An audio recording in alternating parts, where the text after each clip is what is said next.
하나님의 말씀 함께 나누도록 하겠습니다. 창세기 6장 13절로 22절까지의 말씀, 그리고 로마서 3장 25절로 26절까지의 말씀인데요. 먼저 창세기의 말씀 여러분과 저와 한 절씩 교독하도록 하겠습니다. 하나님이 노아에게 이르시되 모든 혈육 있는 자의 강포가 땅에 가득하므로 그 끝날이 내 앞에 이르렀으니 내가 그들을 땅과 함께 멸하리라.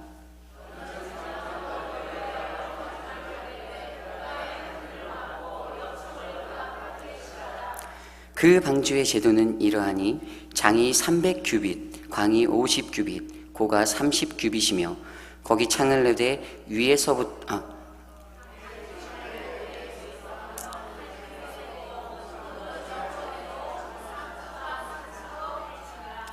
내가 홍수를 땅에 일으켜 무릇 생명의 기식 있는 육체를 천하에서 멸절하리니 땅에 있는 자가 다 죽으리라.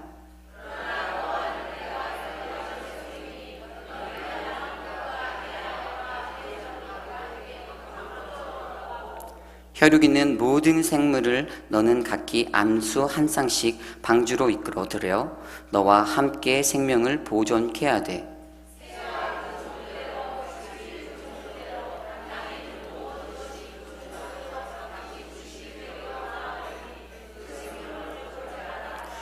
너는 먹을 모든 식물을 내게로 가져다가 저축하라. 이것이 너와 그들의 식물이 되리라. 다 함께 노아가 그와 같이 하되 하나님이 자기에게 명하신 대로 다 준행하였더라. 아멘.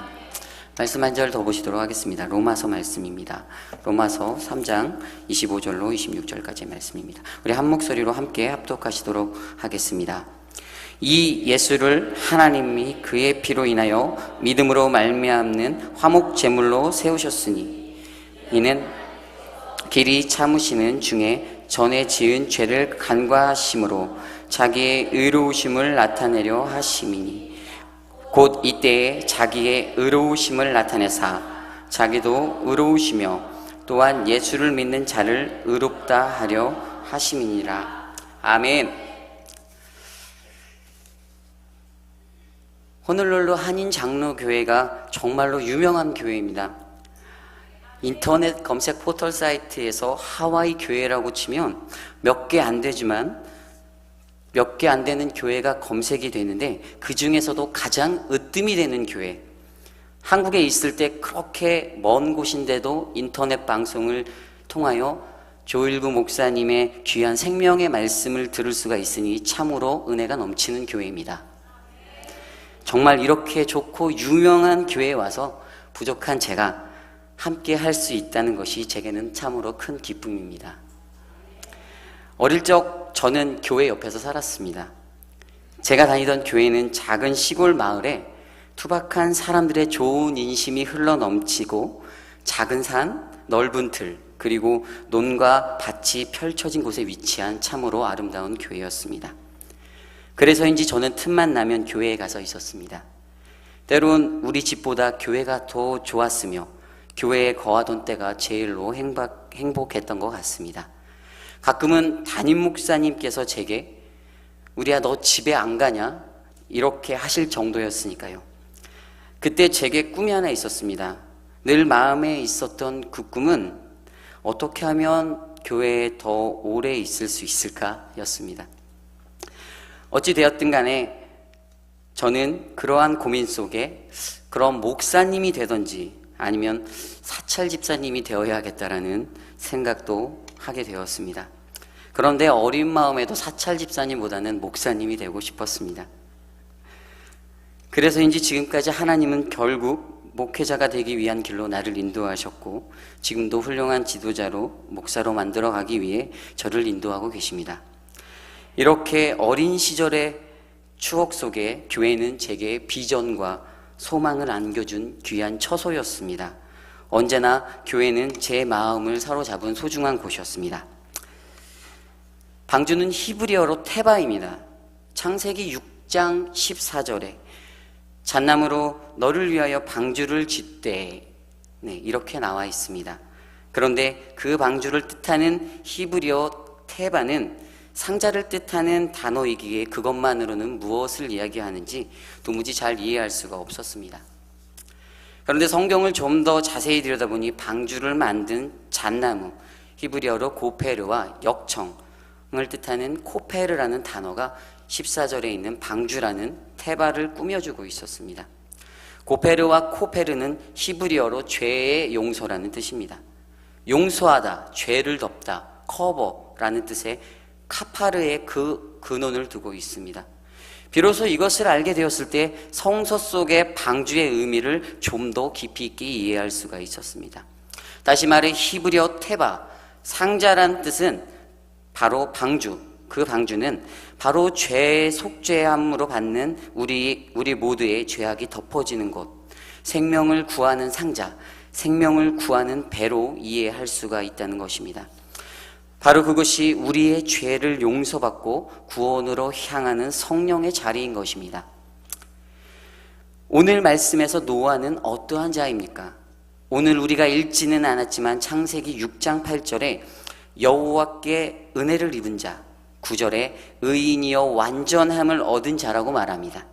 다시 말해 노아는 여호와께 은혜를 입어 의롭다함을 얻은 자입니다. 어떻게요?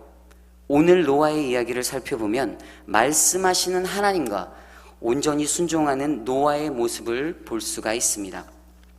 6장 13절에 하나님이 노아에게 이르시되, 22절에 하나님이 자기에게 명하신 대로 다 준행하였더라. 더 나아가서 8장 15절에 하나님이 노아에게 말씀하여 가라사대, 19절에 방주에서 나왔더라. 그렇습니다. 노아가 하나님의 음성을 듣고 나아갈 때 그는 자신의 생각을 더하지 않았습니다. 그분이 방주를 만들어라 하면 만들고, 들어가라 하면 들어가고, 나가라 하면 나왔습니다. 바로 그러한 순종의 사람이 바로 노아였습니다. 그런데 여러분, 우리들은 어떻습니까? 우리에게 일어나는 모든 일에 우리는 우리의 말을 얹습니다. 심지어는 나와는 상관없는 남의 일조차까지도 나의 생각을 더하고야 합니다. 이 얼마나 안타까운 모습입니까? 물론 노아도 자신의 지식과 가치적 판단으로 하나님 앞에서 그런 터무니없는 일을 일하며 반문할 수도 있었을 것입니다. 또 다른 생각을 가지고 행동하였을 수도 있었을 것이고요. 그러나 그는 달랐습니다. 성경 어디를 보아도 창세기 10장에 나타난 향년 95세의 나이에 노아가 죽기까지 그에게 하나님을 향한 거절함이나 대적함은 전혀 없었습니다. 오직 온전한 믿음을 들인 순종만이 있었을 뿐입니다. 그러기에 히브리 기자는 히브리서 11장 7절 말씀에 믿음으로 노아는 아직 보이지 않는 일에 경고하심을 받아 경외함으로 방주를 준비하며 그 집을 구원하였으니 이로 말미암아 세상을 정죄하고 믿음을 따르는 의의 상속자가 되었느니라 증언합니다. 그렇습니다. 노아는 지혜로운 사람이요 하나님의 말씀을 듣고 순종하면서 의롭다함을 얻은 믿음의 상속자입니다. 오늘 첫 번째로 노아의 방주는 의로 지은 방주입니다. 오늘 우리가 읽은 본문에는 하나님과 노아의 첫 대면이 이루어집니다. 이때 하나님은 노아에게 세상을 향한 인내와 긍휼의 마음으로 방주를 지을 것을 명령하십니다. 그것도 창세기 16절에 보면 그 장이 300규빗이요 광은 50규빗, 고는 30규빗이라고 했습니다. 한 규빗이랑 약 45.6cm인데 우리가 팔을 벌렸을 때 가운데 중지 끝으로부터 팔꿈치까지 이르는 길이를 말합니다. 그렇다면 한 규빗을 약 45cm라고 치고 노아의 방주가 장 300 곱하기 광 50 곱하기 고 30규빗이라면 길이 135m, 폭 22.5m, 높이 13.5m로 그 배의 크기는 약 4,100톤가량이 될 거라고 알 수가 있습니다.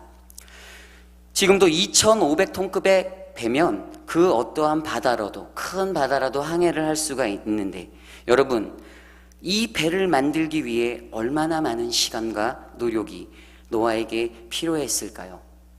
여러분 상상이 가십니까? 정말로 대단한 순종입니다. 하지만 그의 순종은 이것만이 아닙니다. 모든 자재 준비와 설계, 그리고 홍수 이후 물이 지면에서 다 빠져 땅으로 내려올 때까지도 그는 삼면이 꽉 막힌 배 안에서 오직 위로 열린 하늘만을 바라보며 그분의 음성만을 기다렸을 것입니다. 저는 생각해 보았습니다. 이러한 노아의 순종이 어떻게 나왔을까요? 여러분, 하나님의 말씀에 온전히 순종한다는 것, 나의 지성과 이성으로 판단되어진 모든 생각을 내려놓고 온전히 순종한다는 것, 여러분 쉬운 일인 것 같죠? 결코 쉬운 일이 아닙니다. 세상의 수많은 이들은 조롱하고 비웃었지만 온 마음으로 섬기며 따르는 그분 앞에 그는 자신의 소리를 더하지 않고 소음을 만들지 않았습니다. 그는 순종했습니다. 죄악된 세상으로부터 더럽혀진 하나님의 창조 질서를 되찾아 생명을 구하고자 하는 비전이 바로 노아에게는 있었거든요. 그는 하나님의 아들들이 세상의 여인들로 유혹당해 어두워진 세상을 바라보며 가슴 아파했을 것입니다. 아마 방주의 문이 닫히고 하늘이 열려 큰 비가 쏟아내릴 때까지도 그는 여전히 그들을 놓아버리지 못하였을 것입니다. 그것이 아버지의 마음이니까요. 바로 이렇게 지어진 방주가 온전한 순종의 마음으로 의롭다함을 여김받아 지어진 노아의 방주입니다. 둘째로, 우리의 방주도 의로 지어진 방주가 되어야 합니다. 한자 성어 중에 옳은 의자가 있습니다. 마음씀을 나타내는 나자가 아래 나오고 그 위에 양양자가 합하여져서 옳은 의, 옳다라는 뜻을 나타내 줍니다. 좀 더 자세히 살펴보면 양과 같은 순전함으로 채워진 사람의 의라고 말할 수가 있습니다. 우리는 의를 위하여 일어난 군사를 의병이라고 합니다. 그리고 의기장장한 의로운 여자를 의부라고 합니다. 그리고 의롭게 사는 이를 의인이라고 말합니다. 이러한 자들의 공통점은 자신이 스스로 의롭다 여기며 칭하는 것이 아니라 다른 누군가로부터 의롭다 여김받는 것, 즉 다시 말해서 다른 누군가로부터 의롭다 불리어진 것입니다. 그리고 그러한 의를 위해서 모두가 가진 요소가 바로 순종입니다. 충성을 지니기 위한 순종이 의병에게 있고 정의를 향한 순종이 의부에게 있으며 또한 옳은 마음을 가진 순종이 의인에게 있습니다. 이러니 의롭다함은 하나같이 강한 순종에서 얻어진 호칭임에 틀림이 없습니다. 제 아무리 재물이 많고 능력이 있고 권력이 있다 할지라도 순종을 행하지 않는다면 이는 다른 이들로부터 의인이라 불리워질 수 없는 것입니다. 그러나 그리스도를 믿는 우리들에게는 좀 더 중요한 것이 하나 더 있습니다. 그것은 15세기 위대한 종교개혁자 마르틴 루터가 칭의론에서 말했듯이 의인이라 불리우는 것은 사람이 사람에게 붙여주는 것이 아닌 오직 하나님으로부터 칭함을 얻는 것이라고 우리는 그렇게 알고 있습니다. 로마서 3장 30절을 통해 사도 바울도 말합니다. 오직 믿음으로 말미암아 의롭다 하실 하나님은 한 분이시니라. 그러므로 사랑하는 여러분, 세상의 관점으로 의롭다함을 받는 이가 아닌 하나님으로부터 의롭다함을 받는 이가 되시기를 바랍니다. 이는 명백히 구별되어야 할 참의이며 지금의 우리들 또한 하나님 앞에서 인정받는 의인이 되어야겠습니다. 사랑하는 성도 여러분, 여기에 계신 모든 분들이 의인이 되시기를 원합니까? 그렇습니다. 저도 물론 하나님의 종이지만 정말 그분께 인정받는 의인이라 칭함을 받고 싶습니다. 하지만 우리의 모습들은 어떠한가요? 속을 잘 들여다보면 우리는 하나님보다 다른 이들, 사람들의 시선을 중요시하며 그들로부터 인정받으려 합니다. 심지어는 스스로가 스스로로부터 인정받으려 할 때도 있으니 이 얼마나 힘든 시간입니까? 하나님으로부터 인정받아야 하는 사실을 잘 알고 있으면서도 진짜 의인이 되고 싶은 마음은 그리 많지 않습니다. 왜냐고요? 그러기엔 나 자신이 너무 아깝거든요. 내게 주어진 내가 누릴 수 있는 권세가 너무나도 크거든요. 그리고 다른 이들의 시선이 더 중요하거든요. 옛말에 벼는 익을수록 고개를 숙인다고 말하였는데 여러분, 우리들의 모습은 어떻습니까? 고개를 숙이기는커녕 직장에서도 가정에서도 교회에서도 서로가 왕이 되려고 하기에 우리는 분열합니다. 이 얼마나 안타까운 현실입니까? 사랑하는 성도 여러분, 오늘 이 시간 이곳에 모인 저와 여러분 모두가 순종을 표대 삼아 달려가는 하나님의 귀한 의인이 되시기를 간절히 축복합니다. 그런데 이 시간 우리에게 던져주는 또 다른 진리, 그러한 그 의로 지어진 이곳, 바로 우리의 성전, 바로 이곳이 우리의 방주라는 것입니다. 저는 오늘 본문 말씀을 준비하면서 우리 교회의 외부 모습, 그리고 성전 내부의 모습을 바라보면서 우리 교회가 정말 노아가 만든 방주와도 같다는 생각을 했습니다. 물론 무리를 떠다니거나 바다로 나갈 수는 없습니다. 그렇지만 이곳에 모인 모든 이들이 같은 목적으로 모여진 사람들임에는 틀림이 없습니다. 그러므로 지금 이곳엔 분명 성택받은 생명만이 노아의 방주에 올라탔듯이 모여 있습니다. 왜냐하면 지금 이 시간 이곳에 모이신 분들은 분명 하나님의 선택함을 받으신 분들이기 때문입니다. 하지만 여러분, 같은 목적을 두고 모인 이곳에 그 문은 열려 있으나 구원으로 향하는 그 항해의 길은 멀고도 험난합니다. 40일 주야의 폭우도 거친 비바람도 있을 수가 있습니다. 또한 그 물이 빠지기까지 1년하고도 10일의 시간이 아니 어쩌면 그 이상의 시간이 필요할지도 모릅니다. 험난하고 고난스러운 상황이 닥쳐올 수도 있고요. 그러나 그분 앞에 순종함으로 지켜 행할 때 비로소 우리는 노아에게 보여주신 찬란한 무지갯빛 새 언약을 볼 수가 있을 것입니다. 그러므로 사랑하는 성도 여러분, 염려하지 마십시오. 걱정하지 마십시오. 오늘 이 시간 여러분이 거한 이곳은 안전합니다. 지금 우리가 살고 있는 이곳 호놀룰루 맥칼프는 노아의 방주가 멈춰선 아라랏산이며, 그리고 우리의 교회가 세상 속 인간의 죄악으로부터 우리를 건져내려 인내하시는 하나님의 안식처요 피난처입니다. 바로 우리의 영적인 모습이 순종과 믿음의 결단으로 가득한 하나님의 축복을 기다리고 있습니다. 오늘 여러분들의 교회에 믿음으로 순종하는 은사가 있기를 주님의 이름으로 간절히 축복합니다. 세 번째, 하나님의 방주. 오늘 마지막으로 하나님의 방주, 이것이 무엇이냐? 이겁니다. 우리는 노아의 방주와 우리들의 방주를 살펴보았는데, 하나님의 방주, 바로 예수 그리스도이십니다. 제가 오늘 말씀을 준비하면서 신약성서 속에 나타난 하나님의 의에 대한 고백들을 찾아보았습니다. 온통 처음부터 끝까지 하나님의 의에 대한 고백과 찬양으로 가득했습니다. 여러분, 집에 가셔서 어디든지 신약성서를 펴서 읽어보십시오. 하나님의 의에 대한 고백들이 가득합니다. 로마서 3장 23절 24절, 모든 사람이 죄를 범하였음에 하나님의 영광에 이르지 못하더니 그리스도 예수 안에 있는 성령으로 말미암아 하나님의 은혜로 값없이 의롭다함을 얻은 자 되었느니라. 로마서 5장 1절 말씀, 그러므로 우리가 믿음으로 의롭다 하심을 받았으니 우리 주 예수 그리스도로 말미암아 하나님과 화평을 누리자. 갈라디아서 2장 16절 말씀, 사람이 의롭게 되는 것은 율법의 행위로 말미암음이 아니요 오직 예수 그리스도를 믿음으로 말미암는 줄을 알므로 우리도 그리스도 예수를 믿나니 이는 우리가 율법의 행위로서가 아니고 그리스도를 믿음으로써 의롭다함을 얻으려 함이라. 율법의 행위로서 의롭다함을 얻을 육체가 없느니라.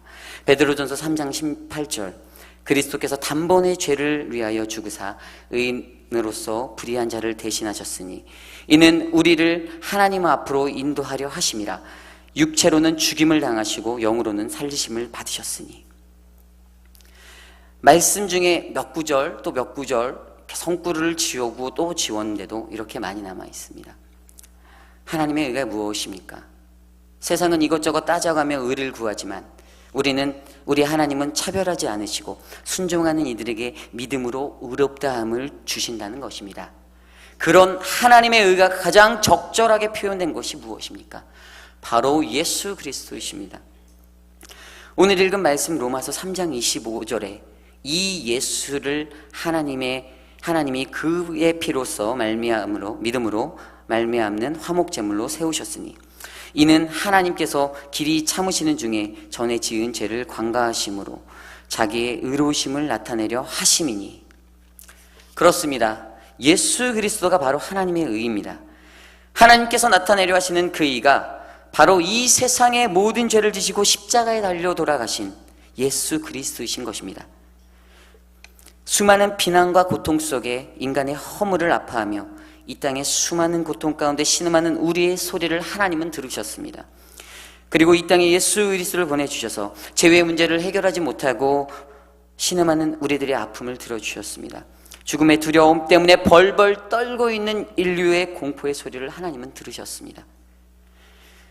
그리고 하나님은 그 하나밖에 없는 독생자 예수 그리스도를 십자가에 못 박게 하시고 3일 만에 그를 부활시키시어 우리에게 영원한 생명을 주셨습니다. 죽음을 이기는 영원한 생명을 말입니다. 하나님은 들이시고 예수 그리스도를 이 땅에 보내셔서 그를 통하여 하나님의 의를 나타내셨습니다. 사랑하는 성도 여러분, 세상엔 얼마나 많은 의로 가득합니까? 여기저기 모두가 자기 자신만이 옳다 외치는 소리들 뿐입니다. 여러분들은 그러한 소리 중에 거기에 하나의 소음을 더 보태는 게 여러분의 인생의 목적입니까? 의로운 사람이 되려면 노아의 비전을 품길 바라십니다. 노아는 세상의 의를 구한 게 아니라 하나님의 의를 구했습니다. 이것이 바로 하나님의 마음이거든요. 이것이 바로 하나님의 의거든요. 하나님의 의를 구하시기를 바랍니다. 하나님의 의가 있는 곳에 평화가 일어납니다. 하나님의 의가 있는 곳에 하나님의 역사가 일어납니다. 여러분들의 인생의 비전이 무엇입니까? 우리 교회의 비전과 여러분의 자녀, 그렇게 내 목숨보다 소중하게 여기는 그 자녀를 위해 품고 있는 비전이 무엇입니까? 하나님의 의를 품는 것, 바로 예수 그리스도를 품고 살아가는 것이, 그것이 황폐해져만 가는 이 세상을 회복시키는 하나님의 그리고 우리의 비전이 되어야 될 줄로 믿습니다. 사랑하는 성도 여러분, 사도행전 13장 39절에 믿는 사람들은 누구나 예수님을 통해서 의롭다함을 얻는다 말씀하십니다. 단순한 믿음이 아닌 전심을 다한 순종만이 우리를 의로운 의의 자리로 인도하십니다. 예수 그리스도 그분은 우리와 함께 하십니다. 예수 그리스도 그분이 길이요 진리요 생명이십니다. 사랑하는 주님의 거룩한 성전 호놀룰루 한인장로교회가, 그리고 여러분의 가정과 사업의 자리가, 오늘 이 시간 믿음을 들여 순정하여 예배의 자리로 나오신 사랑하는 모든 성도님들에게 충만한 하나님의 의로 가득하시기를 주님의 이름으로 축복합니다. 기도하시겠습니다. 하나님, 우리는 지금까지 의를 구한다 하면서도 형편없는 소경으로 살아왔습니다. 때론 제대로 보지 못하고 말만 앞세워 이웃에게 상처를 입히기도 했습니다. 사람의 의를 하나님의 의라 여기며 살아왔습니다. 우리의 죄를 용서하여 주시고 참 하나님의 의를 구하게 하여 주시옵소서. 예수님의 이름으로 간절히 기도드립니다. 아멘.